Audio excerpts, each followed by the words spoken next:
your question in the chat box. So we will discuss one by one all the questions in the end of the session. So during the session, if you have any query, any question about your own study, about your own research, so please let me know. So the topic of the session is about designing your questionnaire, one of the most important part for quantitative research. So basically, this session will be more fruitful for the people who want to do a quantitative research, not qualitative. So normally we use questionnaire for quantitative research. So that's why we will talk about different tips and techniques and tricks that how to design your questionnaire, how a questionnaire looks like, how to adapt the questionnaires, and how to design a new scale if you don't have any questionnaire or any measurements. So how to design all these things. Okay, so what is questionnaire? Before going to start, maybe some of you are new in quantitative research and they are not familiar with questionnaire. So basically, questionnaire is a piece of paper, is a pre-formulated set of questions. Normally, we write as a close-ended questions. Normally, in our questionnaire, we write close-ended questions, and in which respondent have to answer. Respondent means the person who is the participant in your survey. So normally we do a survey, a self-administrated survey, and we have a questionnaire, a set of questions, and then we ask that questions to a particular person, to an individual. It can be an organization, it can be an individual as well. So this is about questionnaire. Now let me talk about the nature of questionnaire survey. Basically, in quantitative, our research questions, research objectives, and we formulate our framework. So it's time to collect the data. So while collecting the data, a lot of methods are available. We have a primary data, we have a secondary data. So normally, in quantitative research with a framework, if we have independent variables, dependent variables, mediator, moderator, so normally we go with a questionnaire. So questionnaire survey is a method we choose to collect the data from the people. It's a quantitative data actually. When we need a quantitative,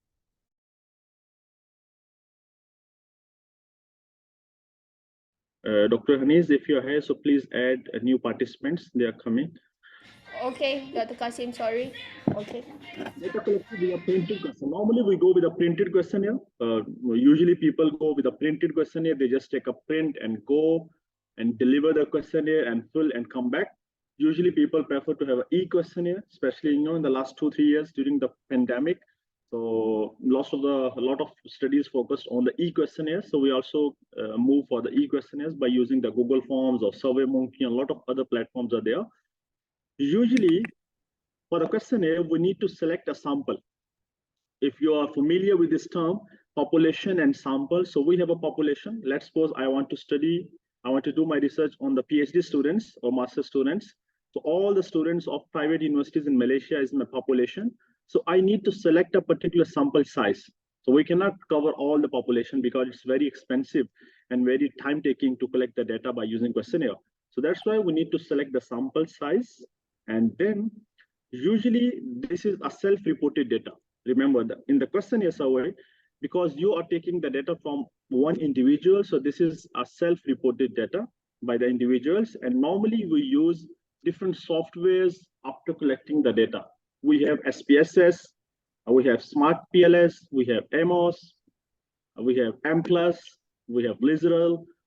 A lot of other softwares are available to deal with the questionnaire data. So once you collect the data, then we need to go for the data analysis by using the multiple softwares. Now, the question is, why we need to use questionnaire? What are the different benefits?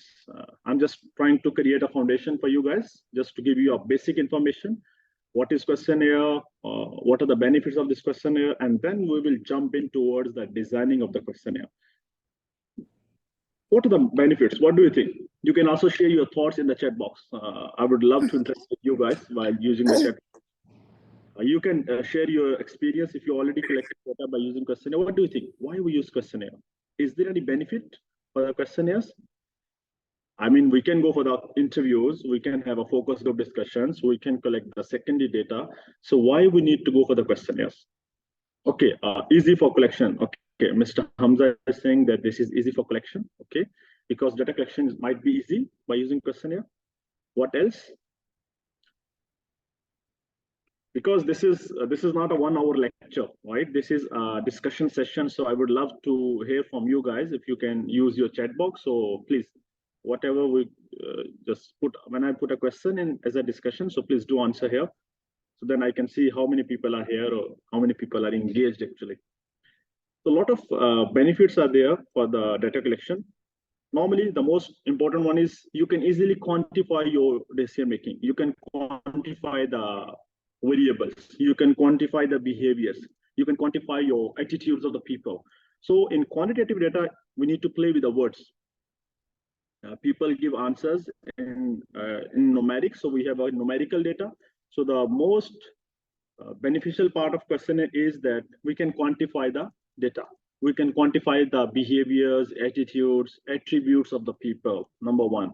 Number two is transparency, because we collect the data by using a particular specified research procedures. So that's why there is no problem of transparency. Procedure is very clear. There is no biasness from the researcher, and researcher is independent while collecting the data. So we can say that there is a transparency in the questionnaire, and data can be reanalyzed for alternative interpretations. And normally we go with the questionnaire if you have a descriptive research. Remember, if you are doing any exploratory research, so questionnaire is not for you. If you want to go for a qualitative research, question is not for you. So normally we prefer to use questionnaire survey in descriptive research and in explanatory research, because most of the times we do descriptive research in our masters and PhD. So that's why that is more beneficial. Another benefit is less expensive. You don't need to pay a lot of money. You don't need to book a venue to invite a guest speakers, have a focus group discussion, or have one-to-one interviews. It takes a lot of time, a lot of funding. So questionnaire is a little bit less expensive as compared to the other methods, and response rate is very good. You can collect, you go to a company, collect the data, collect your questionnaires. So you can have a good response rate. Maybe you just distributed, like suppose 100 questionnaires, and you can collected 80 questionnaires back, so 80% response rate is there. So normally the response rate is good in the questionnaire method, and this is adapted in quantitative studies. You need to remember this point, that if your study is quantitative and you want to collect the quantitative data, you want to quantify something, then questionnaire is for you. Okay, so these are the few benefits for a questionnaire survey method. So you need to be familiar that what kind of benefits are there and why we are using questionnaire. Now, the next question comes in mind, that when to use questionnaire and when we don't need to use questionnaire. So I already told you, in exploratory research, we don't go for the questionnaire survey, right? When we have a multi-method, let's suppose we are going for interviews, focus group discussions, we're going for observations, or we want to collect the data from secondary sources, from the annual reports, from the website. So then we don't prefer to collect the data by using the questionnaire. So questionnaire is good for descriptive research and explanatory research. So if your research belongs to descriptive part or explanatory research, then yes, questionnaire is for you.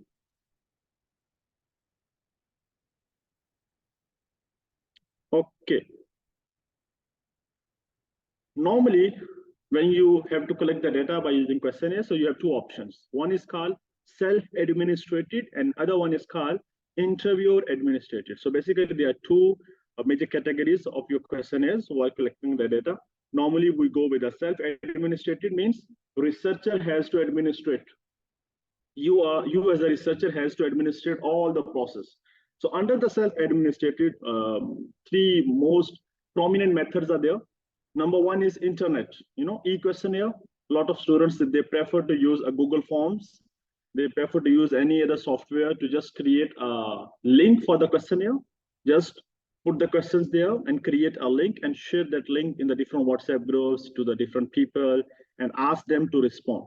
So this is called internet questionnaires or e-questionnaire, right? So we can collect the data by using e-questionnaire, in which you just need to create a questionnaire on Google Forms or any other software and just share the link, and the data will be in your Google Drive.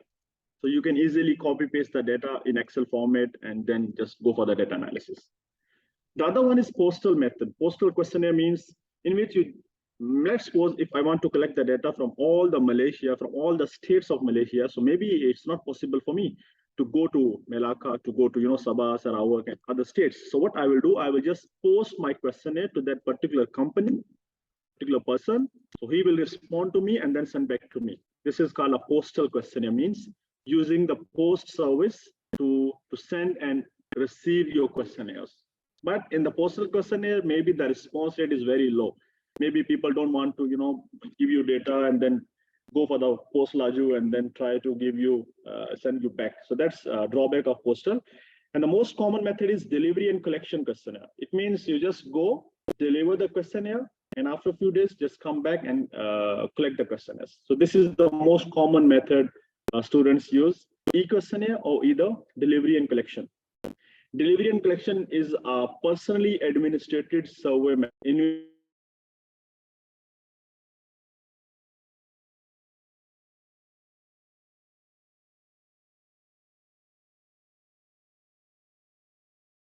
collect the questionnaires.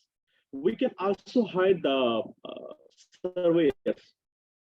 Surveyor is a person that can collect the data on your behalf. So let's suppose if you are not available or you're busy or you cannot go to that particular place, so you can hire a person, you can train 1 or 2, 3 persons and they can collect data on your behalf.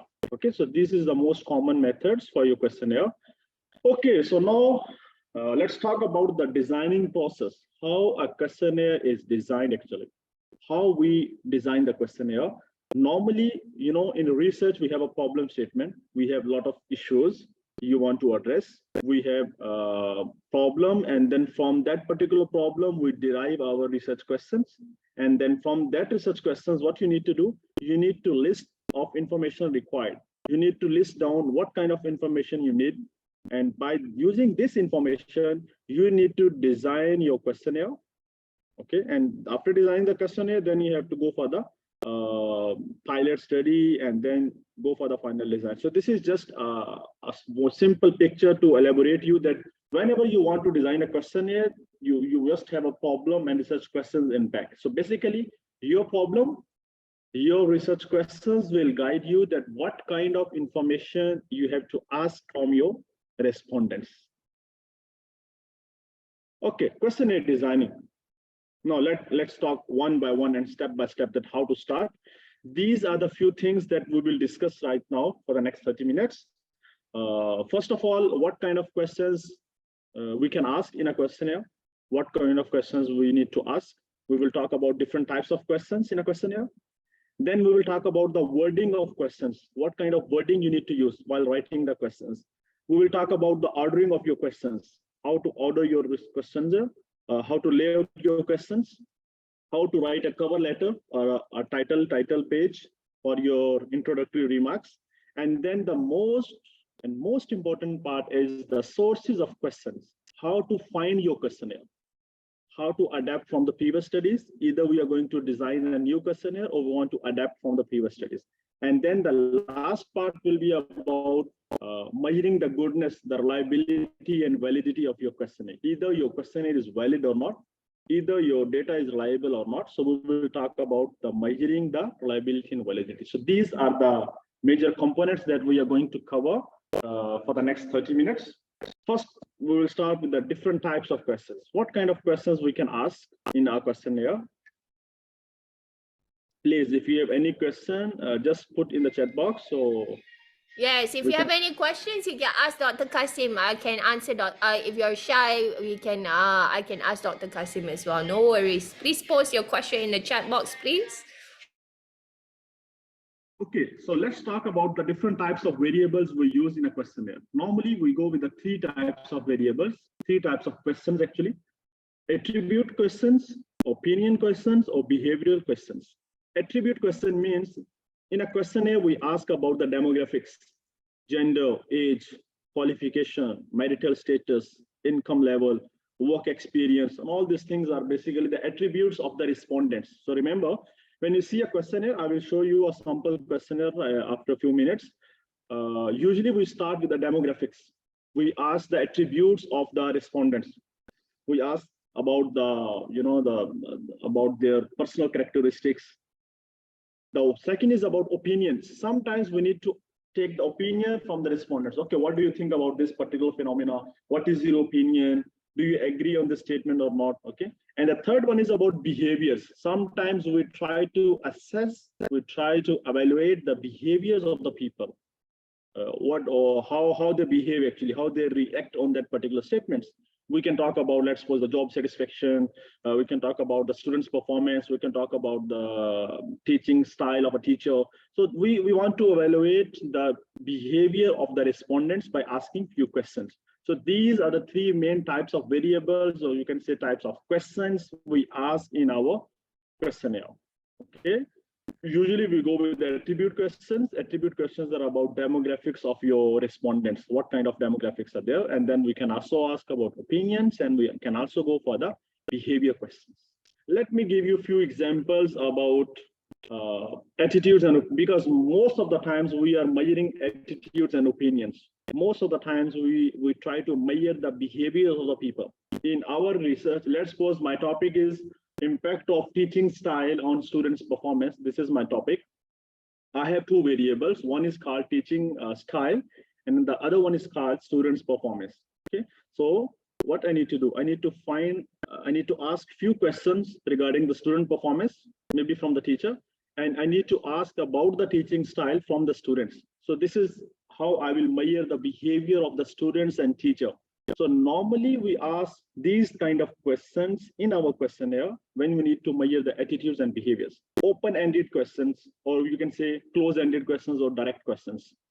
Checklist, I will give you an examples one by one. We have a ranking scales, we have a Likert scale that is most commonly used in our research. 5-point Likert scale, we have a 7-point Likert scale, 9-point Likert scale. Then sometimes we can ask about the attitude statements, and then sometimes we have a semantic differential scale as well. So these are the few types of scales you can say, or you can say these are the few types of questions we ask for this one. Okay, there is a question by Amara that is it necessary to include all these types? No, this is not necessary, Amara. Maybe sometimes we don't need any opinion. We are only talking about the behaviors. So you just ask about the behaviors. But normally we ask for the attributes and we ask for the behaviors. So opinion, sometimes maybe my topic is not about their opinions. So that's why it's not compulsory. Okay, let me give you a few examples. This is an example of open questions. Open question means just ask, okay, what do you think about the new government of Malaysia? What do you think about this particular phenomenon? So what is your feedback on this particular thing? So open-ended means there is no close-ended question. Your respondent is open to say anything. So normally, I don't recommend to my students to go for the open questions in a questionnaire, because questionnaire is for the close-ended questions in which you need to give options and people have to select the option and click on your different options. So open questions, but you can ask open questions. This is an example. List question means you ask a question and give a list, choose any option, like what is your religion? So you give a list of religions, so people just click on the relevant religion. Or maybe you can list question means just list down all the options and your respondent will answer to you.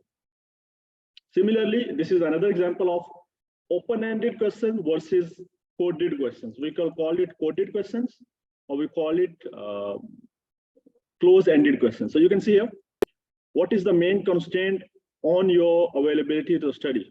So you have option, you can write whatever you want to write. But in close-ended questions, you don't have the options. You just have to restrict yourself on these options. So you have to select one option. You have to select two options here. So this is another example of open-ended questions and close-ended questions. But I would recommend to all of you, always go with the close-ended and coded questions, because it will be very easy to deal in your data analysis part. Okay.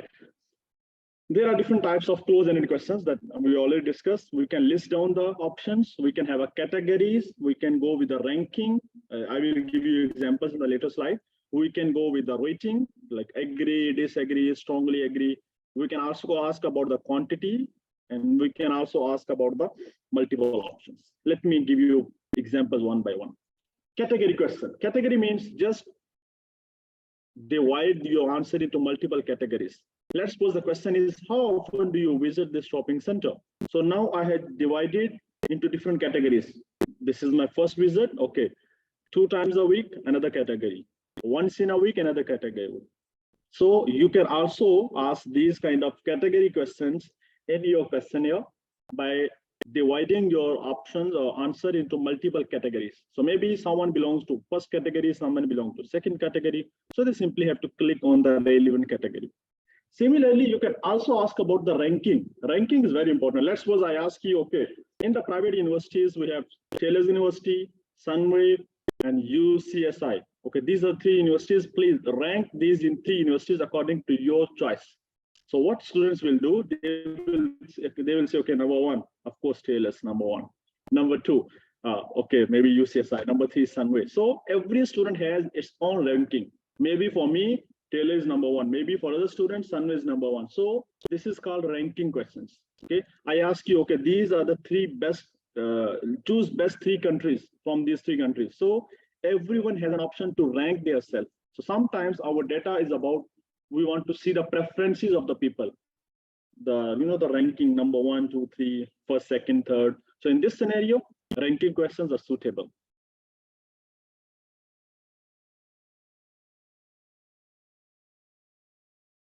Okay, this is the most common scale we use in our research, that is called rating scales. Rating means we don't want to, 1, 2, 3, 4, 5 is not for the numbering, but this is only for the rating. This is called the Likert scale, Likert, Likert scale. Basically, this is belongs to name of the person who introduced this scale in 1960s. The name of a person that was Likert, so that's why we call it Likert scale. Likert scale is the mostly common used scale. A lot of research studies used Likert scale, in which we have number 1 option is strongly disagree, number 2 is disagree, 3 is about neutral or undecided, 4 is your agree, and 5 is strongly agree. Sometimes we can also go with a 7-point scale, 7 options. Sometimes we can also go for the 9-point Likert scale. So rating scale is another example of your scales.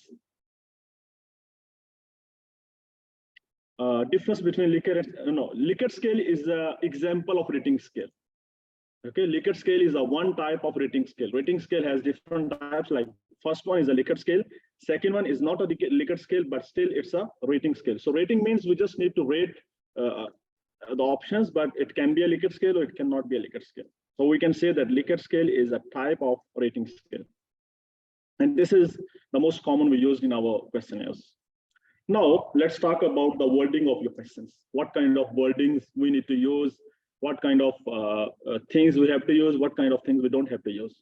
Number 1, remember, don't use jargons. Don't use cultural language. Don't use the words that are particular in your language.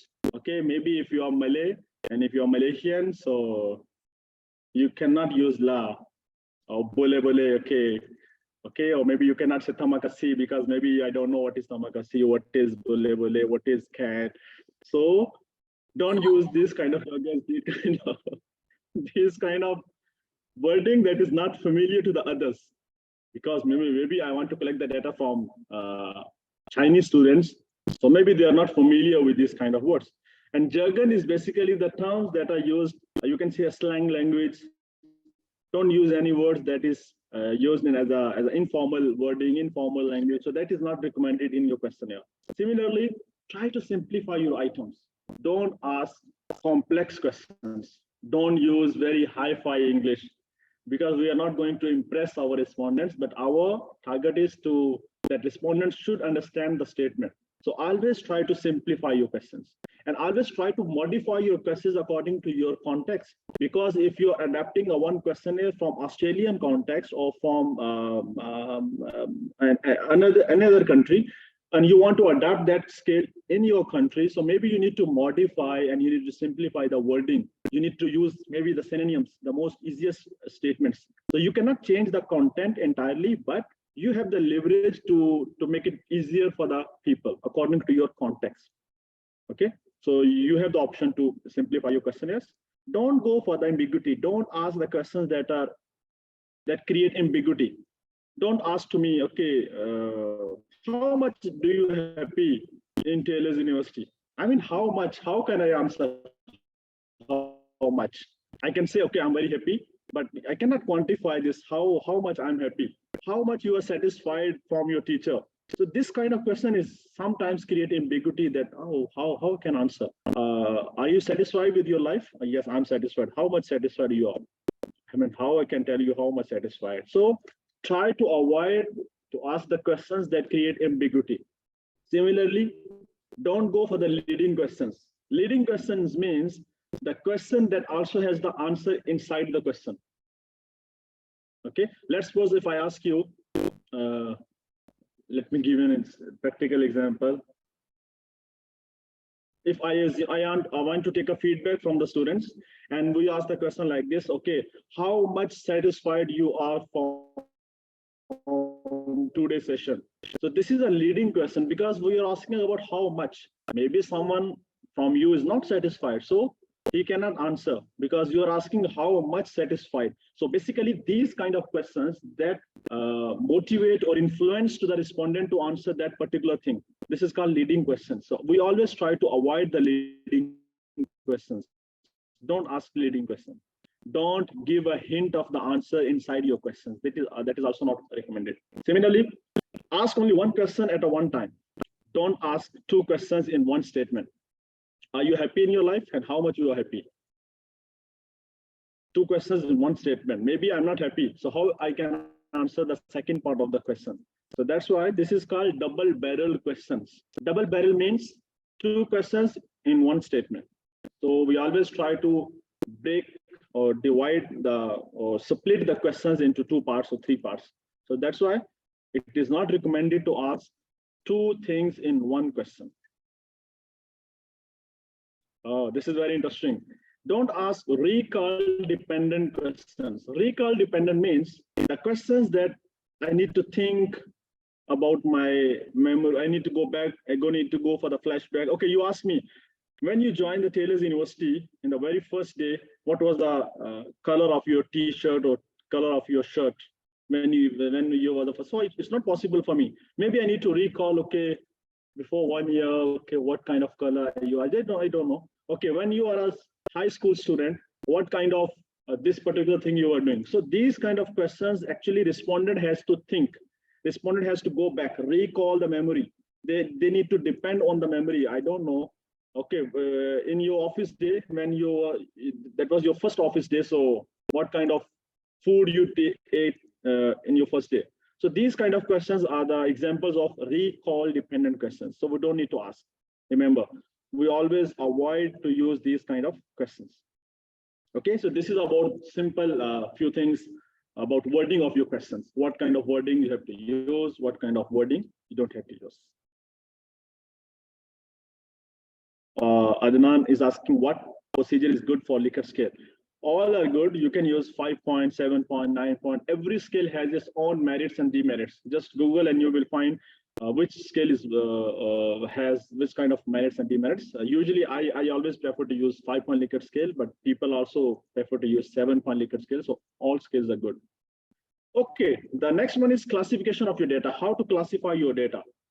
The first thing we ask about the personal information, and we call it demographic data. So this is what we already discussed. So when you start your questionnaire, don't start immediately from your variables. Talk about or ask about the personal information first, maybe name. Sometimes we don't ask name or email ID or phone number. This is not recommended, but people can ask optional. You can give an option if you want to give your name, employee ID, or maybe the email, because anonymity is the most important part in questionnaire. So that's why this is not recommended to ask the name of the person. Okay, this is an optional question. That kind of question should not be a compulsory questions, or mandatory questions. But you can talk about income level. Again, this is not compulsory. Marital status, or anything you want to ask about age, income, job experience, maybe qualification, anything you want to ask in the personal information. So you don't need to back up with the literature. You don't need to adapt from the previous studies. You can ask whatever you want to ask in this part, relevant to your study. Any question that is relevant to your framework, relevant to your objectives, or you want to take the data about personal characteristics, so you can ask in this part. Okay, this is the personal demographic data, the first part. Usually we ask in the first. Normally people ask this data in the very start of your questionnaire. I will show you the sample after the presentation. Ordering of questions is very important. Don't ask a sensitive question in the start. Don't ask if your respondent is a girl. Don't ask the age in the very first question. What is your age? Maybe she will be annoyed that why you're asking the age. Age is a sensitive question. Okay. That's right. Go, Dr. Qasim. This is just an example. Don't ask the income from a male person. Okay, what is their income level? So maybe I will be reluctant to tell you my income, right? So these kind of sensitive questions. Let's suppose if you want to do a research on the husband and wife relationships, your studies about how we have a good marital life. So you can ask the first question should not be like this. Okay, are you angry with your wife? What are the the bad things in your wife? What are the good things in your? We always need to start with the very easy questions, very general questions. Okay, start with the easy questions, start with the relevant questions, and then lastly you can ask the sensitive questions. Sensitive, okay, if he want to answer, okay. If you don't want to answer, at least you have the answers of the other questions. So that's why sensitive questions should always have to be asked in the last. So you can save your first two questions. Normally we use the funnel approach. Normally this is recommended that always try to use the funnel approach, means always start from the broader perspectives and then zoom in towards your topic. Start with the general, then come to the specific. Start with the easy questions and then come to the difficult questions. Because if in the beginning you will ask difficult questions, so it will be very difficult to answer. Okay, introductory remarks means whenever you see a questionnaire, there should be a one cover letter, a first page like an introductory page, in which you have to introduce yourself, that you are the student of PhD from Taylor University or from any other university. This is your PhD research on this topic. Your answers will be confidential. There will be no right or wrong answer. So these are the guidelines. This is my phone number or email ID. You can contact me, something like this. So you can write an introductory paragraph like this. Okay, because don't ask straightforward the questions. Firstly, you need to introduce yourself, your study, what you want to do, and what kind of things you want to ask, and then start your questionnaire. So this is an introductory remarks. So you don't have to go for the introductory. You have to start with the introductory remarks first. Okay. Few instructions are there in the questionnaire. When you design your questionnaire, always give instructions to fulfill the questionnaire. Maybe you can use the desired navigational path. Okay, go to the page number 3. Okay, are you married? The answer is no. The next question is, how many kids do you have? How I will feel if you ask me these two questions. Are you married? I will say no, although I'm married. And the next question is, how many kids do you have? So this is very embarrassing for me, that why are you asking this question? So you need to give me direction. If the answer of question 1 is no, then please skip the next question. So this is called instructions. So you need to write down the instructions. You need to give, okay, you have to choose from this option. This is section number 1, section 2, section 3. So these kind of instructions are very, compulsory for the respondent. So he can easily see what you want to do, what kind of things are there. So you can also need to write instructions on your questionnaire. This is the most important slide of this presentation. Okay, the rest of the things were in general. Okay, how to design the questionnaire, what kind of questions we need to ask. But now the thing is, okay, from where we can find the questionnaire? This is the most painful point for a PhD and master students. They don't know how to find the scales. What are the different sources of the scales? Either we need to design our own questionnaire, or we need to adapt from the previous scales. But this is very, very common problem in our PhD students. So that's why. Okay, very good question from Wang. No, there is, because it's not a leading question, because if you ask something in yes or no, so there is no leading question, because yes means yes, no means no. You are not saying anything in a leading way. Leading means when the answer is hidden in your statement of the question. This is called leading question. But if you're asking, okay, yes or no, there is no leading question. Okay, what are the sources of questionnaire? What do you think? Please come to the chat box. What do you think? What kind of sources are there? How I can find a questionnaire, or how can I develop a questionnaire? Which option is more suitable? What are the sources for your questionnaire designing? If you have completed your proposal, you have a framework with you. you have independent variables, mediating variables, moderating variables, you have a research model. Now it's time to find the sources of your questionnaire. Okay, previous studies, previous literature, previous research literature, okay. From research papers, yes. Previous papers on same variables, okay, yes. Any other option, any other sources there? Previous research papers, okay, everyone is saying previous research papers, okay, that's good. What else? So normally, remember, there are two options. Either we can adopt or adapt a questionnaire, or we can design our own questionnaire. Okay, usually people are confused about these terms. Scale, instruments, measures, questions. These are the same things. Sometimes we say scale. Scale means the scale of that particular variable. Or instrument is also same. Or measure is also same. How are you going to measure that particular variable? Let's suppose, let me give you an example. My topic is impact of teaching style on students' performance. So how many variables are there? Two. One is teaching style is my independent variable, and student performance is my dependent variable. So I need a scale for student performance. I need a scale for teaching style. So I can call it scale, I can call it measure, I can call it instrument. There are two words, adopt and adapt. Usually people are confused about these two words. Okay, adopt and adapt. Two different words are there. So I will try to explain you in a very layman language. Adoption of questions. Adopt means you have to just copy a question from a previous study and just use the same as it is questionnaire without any changing. Adopt. Adapting means maybe you need to adapt a questionnaire from a previous study, and then you need to modify the wording.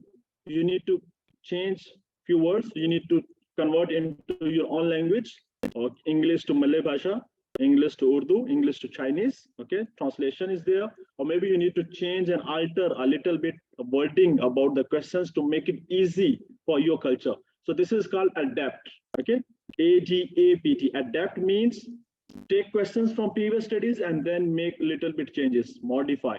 Adopt means use the same as this. Okay, normally more than 95%, we can say, majority of the times we use previous scales, because we don't need to design a new scale unless we are going to introduce a new variable. So that's why mostly the most easiest way is to adapt from the previous studies. So whatever you need to do, you need to adapt from the studies. Go for adopt or adapt. Okay, and the second option is, let's suppose if you are going to introduce a totally new variable in your research, the scale is not available in the literature. That is something totally a new variable introduced in the literature. Then you need to design a new scale. Okay, so today's topic is not about designing, but I will just give you 1 or 2 slides about how to design a new scale, but focus is more about the existing scale. So let's talk about adaptation. How we can find the adaptation, how we can, and from which part of the paper we can easily find the scales. Let me give you a few examples. Okay, this is the first example you can see here. Normally, if you want to find a scale from the literature, so you need to download the research papers that are relevant to that particular variable. You go to the methodology part, chapter number 3, section number 3 of your research paper or your thesis. In your methodology, there will be different kind of headings, like some people say questionnaire and pre-testing. Maybe some people use the heading of measurements. Some people use the heading of instruments. Some people say scales. Okay, so these kind of different headings you will see in the different papers. So you need to find this heading actually, questionnaire or measures or scales or instrumentation, something like this. Okay, and then if you read this paragraph, so you can easily see that the items of all construct mean the variable were adapted from previous existing scales. Okay, so he already adapted, he also adapted from the previous studies. So now we need to find, see here, 4 items derived from this person were used to measure business performance. So business performance is a variable that has 4 items. Items mean the question. 4 items means 4 questions. So we use the term items. So 4 items were used by this person. So it means if I download this paper, so I can easily find the scale for business performance. Similarly, 4 items adapted from this person were developed to measure the service innovation. So service innovation is another variable that how many questions are there? 4 items are there, 4 questions. And who is the person who designed this scale, who developed this scale? This person. So I need to download the paper, this paper, so I can easily find the scale. Similarly, a lot of references are available here. So this is not compulsory that all the scales should be from a single source. Maybe if you have 3 variables, so you can also adapt questions from 3 different papers. Variable number 1 from another paper, variable 2 from another paper, okay? But you cannot do like this, that one variable has 5 questions, so 3 questions from this person and 2 questions from other person. This is not recommended approach. Always try to adapt full questions. And secondly, you cannot delete the questions by your own. You cannot say, okay, I need to adapt a question, but it has 20 questions, but I will use only 10 questions. So you cannot delete questions according to your easiness, according to your culture. This is not the way to delete the question. So remember, number 1, you cannot use one variable, try to adapt all the items from one source. Number 2, don't add or delete items in a one variable. If he's saying 4 items, so then go for the 4 item scale. Okay, this is the one example. The second example is like this, another paper. Similarly, you can see here, to measure the perceived risk of unemployment, a scale with 3 items was adopted. How many items are there? 3 from this person. So this is the source of the scale. We call it the source of your questionnaire, because in your research paper, in your thesis, you also need to give a source of your variable. So this is how you can give a source. And sometimes we can also find this kind of ready-made questionnaire in your appendix 1, in your appendices of a research paper and of thesis. If you are lucky enough, usually I told to my PhD students, if you want to check your luck, you are lucky or not, just open a paper and try to find this kind of table, because it will make your life more easier. You don't need to explore the papers. Everything is available in a one paper. So normally people give the scales like this inside the research paper or research thesis. Thesis, they always have this kind of appendix, but in research papers, some people don't give kind of tables. So variable name is there. These are the items, but this is the reference. So you can easily copy paste from this paper and just go to your design your own questionnaire. Okay, this is another example. Then we have different options. How much time is there? The last 15 minutes. Okay. I'm also taking questions. Okay, another question is, can we choose the different variable scale adapt from different articles? Yes, Adnan, you can use. From adoption, do we have to ask the permission? Yeah, Ramesh, it's better to always ask for the permissions, but normally people don't ask. But this is ethical way. If you want to adapt a scale, just email to that writer or author that I want to use your scale. Okay, Adnan is asking, can we use some variables adopt or adapt and some variables can? No, can, of course can, Adnan, but it is not recommended. Of course, you can design for your own variable and you can develop, because designing a new scale is a completely a new world. It's a full-fledged PhD, it's a full-fledged research. That's why I always prefer that don't go for the designing of the questionnaire at the earlier stage of your career. Yes, Naila. You can also ask to email, author, please send me your questionnaire. No, Wang, this is not compulsory that the adapted sources are from the last 5 years. This is not, there is no any compulsion like this. It's scale maybe from the last 10 years, even the last 20 years, no problem. It should be valid scale. It should be a valid and reliable scale, so time doesn't matter. Sometimes author denied to sending the questionnaire. So, one variable has multiple scales. If one person is not sending you, you can also ask to another person. Okay, some people, they're reluctant and they don't give a questionnaire, but normally I think the people love to share the questionnaires. Okay, so after that, now the questionnaire is ready. Let me show you an example of questionnaire. This is a questionnaire, how it looks like. This is just one example. You can use any template given by your supervisor, by your teacher. Normally, this is a journal template. Start with your introductory remarks. So this is called introductory remarks, in which you are talking about, okay, you are the PhD student from this university, and this is your topic. You want to do research. You will take few minutes. There will be no right and wrong answer. The answers will be confidential. Okay. The data will be collected only used for the academic purpose. So this kind of things you can write in your first page, a cover letter. Maybe you can set a title page or cover letter, and then you can also give your phone number or email ID, your name, that okay, if you want to contact with me later on, so you can. So this is the first page called introductory remarks, how it looks like. And then we have section A, and otherwise about the demographic, the variables. So normally we use, this is an example of Likert scale. So these are the instructions. This is called instructions. So you are giving instructions that, okay, 4 is for agree. So here, if I will click on the 4, it means I'm agree on this statement. Okay. So these are the questions for one variable. Then the other variable is, so for every variable, you need to write down a statement like this. Okay, this is the questions for psychological capital, and then you ask the questions here, and then give options here. So this is an example of a questionnaire for 5-point Likert scale. Okay. If you have questions of yes or no, you can also use ranking scale, weighting scale, and any other kind of scale can be used there. So this is just a one dummy example of a questionnaire, that how a questionnaire looks like. And in the last, or maybe in the start, you can also ask about the demographics. This is about the demographics: gender, age, education, maybe nature of employment you want to ask, length of your service. Or maybe if you are from marketing background, or you want to ask about consumers, so you can ask about their other questions like income level, or anything that is relevant to your study. So this table is a part of your demographics. Okay, and the first table is about the answers of your variable. So this is how a questionnaire looks like. Okay, 2 more questions are there. If you don't completely adopt a framework or base paper, then what about questionnaires? No, I'm saying that you cannot delete a questions from one variable. I'm not saying you have to take a whole questionnaire. Let's suppose if I want to do a research on job performance, and job performance variable has 10 questions, so I cannot take 5 questions out of 10 by my choice. This is not a by choice. So you cannot delete questions from one variable. Okay, when a question is adapted from after pre-testing, should it be tested?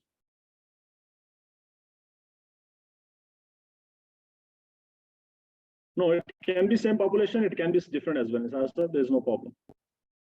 Okay, is it okay now until here? Any question, please? I'm also asking the questions. We have last 10 minutes. Okay, let me just wind up the things.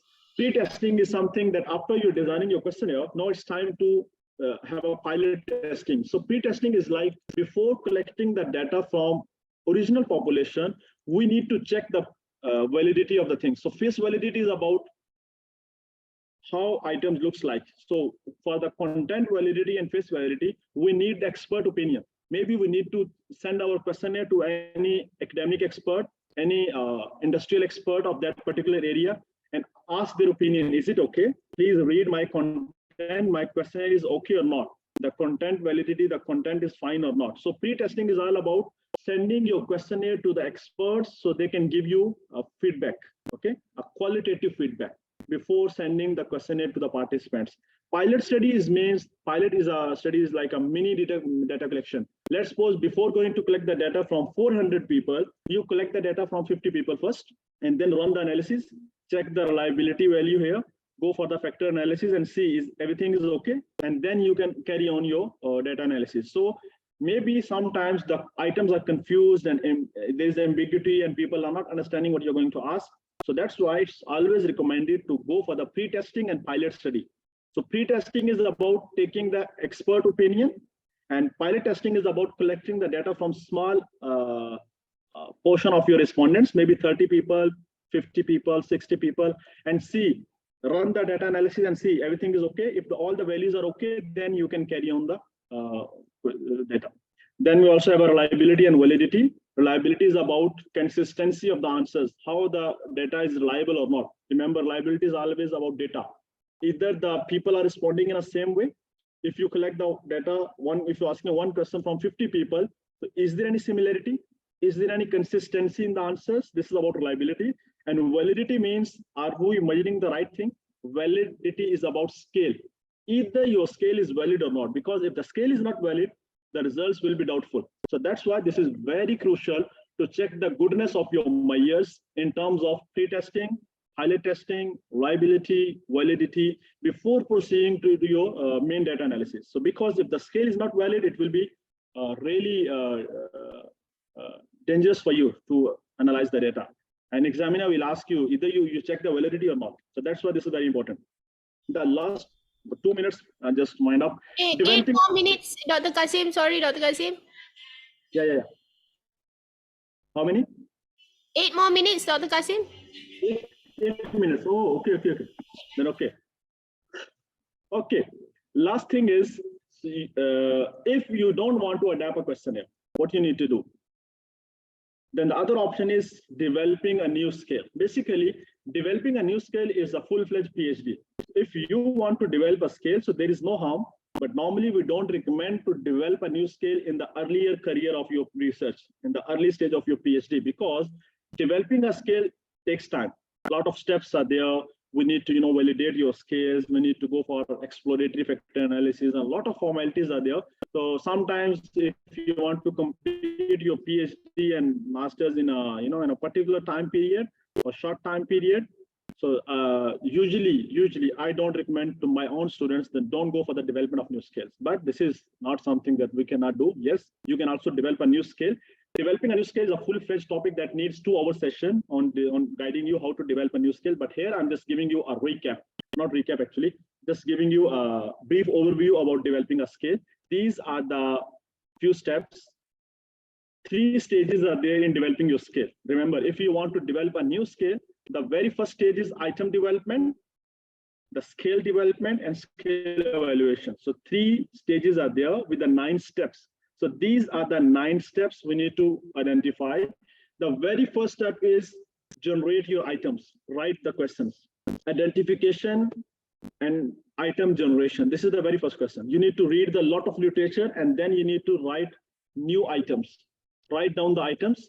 After designing your items, then it's time for the content validity, because this is something new. So you don't know, is it correct or not? So you will have to go for the content validity. You need to, maybe you need to organize a focus group discussion. You need to send your questionnaire to the experts of that particular field and ask them, is it okay or not? Ask them for the changes, for the modifications. After that, you need to go for the pre-testing of your questions, okay, pre-testing. And after pre-testing, then again, we need to go for the survey administrations. We need to select a sample, maybe collect the data from 100 people, 200 people. After collecting the data, now it's time for the factor analysis, because we are not sure how many questions are relevant, how many questions are irrelevant. One variable has 3 dimensions, so I'm not sure which item is belong to which dimension. So that's why we need to run the exploratory factor analysis. This is called EFA. We need to go for the EFA and then extract our factors and then finalize our dimensionality, means dimensions of one variable. Again, after that, when everything is finished, then again we need to check the reliability analysis and then validity analysis. So definitely it's a very long process. We need to follow all the steps. Maybe we need to collect the data 2 times, maybe 3 times. Maybe we also need to collect the data from experts as well. So here is a real-time example of from a research paper that how they develop a new scale. This is the process of scale development that has been used by a recent research paper. This is the first part is your constructions. Construction means the designing of your or developing of your scale. You can see here, first of all is they identify the dimensions, then they define the questions, dimensions, then they have a focus group discussion from the experts, 20 experts, and then they have generated 45 items. So 45 questions have been generated, and then they go for the content validity from the 9 expert panelists. So they send the questionnaire to the 9 people and they ask, is it okay or not? And then out of 45 items, 38 items were generated. Okay, so basically 7 items has been deleted in this stage. So they have 38 items and then they go for the data collection from 106 people as a pilot testing, 106 people. And based on the pilot testing, then they have a scale, and after that they go for the factor analysis. So this is called purification. Purification means, okay, scale is ready. Now you need to refine your scale, purify your scale. You need to add or delete items. You need to adjust your items. Then we go for exploratory factor analysis, and a lot of other options are there. And after that, the last point is validation. When you do everything, then it's time to validate. Then it's time to run the confirmatory factor analysis. then it's time to check the normality of your scale. It's time to check the skewness kurtosis. It's time to check your reliability, convergent validity, discriminant validity. So basically, it's a very lengthy and hectic process to developing a new scale. So that's why if you are a new in research, so don't go for the development of new scale, better to use the existing scales. Okay, so maybe a few faces are like this right now. What's going on? Hey, what's going on here? Maybe few students are not getting the point, so they say, what's going on here? Okay, this is all. I'm really sorry because time was too short. That's why I need to, briefly explain everything. If you have any question, please, I would love to answer the questions. Adnan is asking, goodness of Meyer means, Adnan, your scale is okay, ready, but now we are going to check the validity and reliability of your scales. Either your scale is okay, fine, or not. Either you are measuring the scale is fit for data collection or not. We need to check the content validity, phase validity, pilot testing, reliability, and validity. Any other question from your side, please? You're welcome to ask. We still have 2-3 minutes. Any confusion? Any questions for Dr. Qasim Ali Nisar? Wow, everybody is saying very good, Dr. Qasim. All right. Thank you, thank you. All right. With that, before everybody leaves, let's take a quick picture with Dr. Qasim Ali Nisar. Maybe everybody, if I could ask everybody to open your webcam for a bit, will that be okay? There's a heavy light in your background. We cannot see you. Okay, never mind. The important thing is you, Dr. Qasim. Okay, so all right, maybe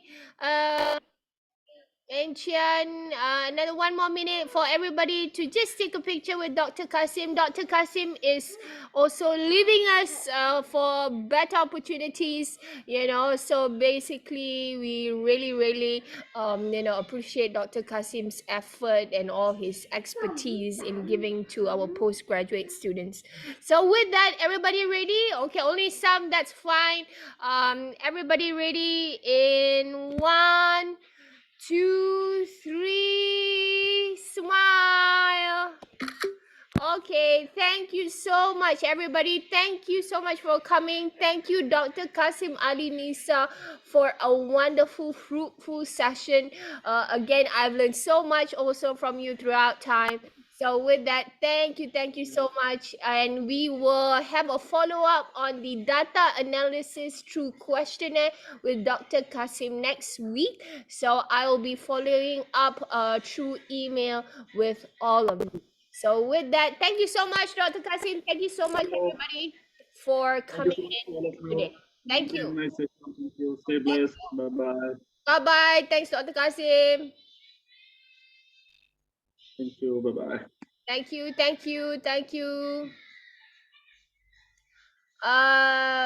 Okay. Sonu, it's okay, Sonu. There is no attendance. Okay. Thank you, Shahriar. I'll see you next week. All right. Thank you, ma'am. Thank you, Sonu. All मैं right. India से हूँ ma'am और बिहार से हूँ. Sorry? I from India, ma'am. Okay, thank you, Sonu, for coming. Thank you. We will share another workshop with you soon. Definitely. Thank you. All right. Thank you, everybody. Thank you. You can leave the meeting room now. Thank you so much. Thank you.